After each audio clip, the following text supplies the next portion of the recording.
ஆடி மாதம் என்றாலே அம்மன் கோவில்களில் திருவிழா பூஜைகள் செய்வதற்கான மாதம் என முன்னோர்கள் சொல்லி வைத்திருக்கிறார்கள். அதே சமயம் ஆடி மாதத்தில் சுப நிகழ்ச்சிகள் எதுவும் செய்யக்கூடாது, வீடு மாறக்கூடாது என பல விஷயங்களையும் தவிர்க்க வேண்டிய மாதமாக உள்ளது.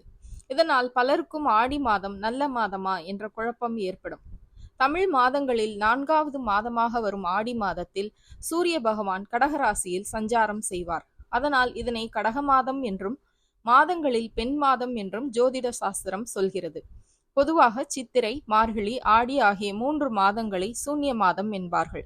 அதனால்தான் இந்த 3 மாதங்களிலும் திருமணம் போன்ற சுப நிகழ்ச்சிகள் எதுவும் நடத்த மாட்டார்கள். சூன்யம் என்றால் ஒன்றும் இல்லாதது என்று பொருள். ஒன்றும் இல்லாத ஒன்றில் இருந்துதான் இந்த பிரபஞ்சம் உருவானதாக கூறப்படுகிறது. அதனால் ஆடி மாதமும் சூன்ய மாதம் என்பதால் சக்தி நிறைந்த மாதமாகும். அதிலும் ஆடி மாதத்தில் செய்யும் வழிபாடு, விரதம், பூஜை, தானம் ஆகியவை எது செய்தாலும் அது 2 மடங்காக பலன் தரும் என்பது ஐதீகம்.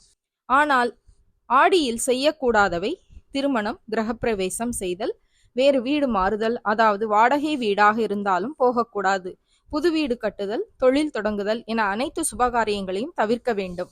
ஏனென்றால் இறை வழிபாட்டுக்குரிய காலகட்டமாக இருப்பதால் சுப நிகழ்ச்சிகள் நடைபெறுவது இல்லை.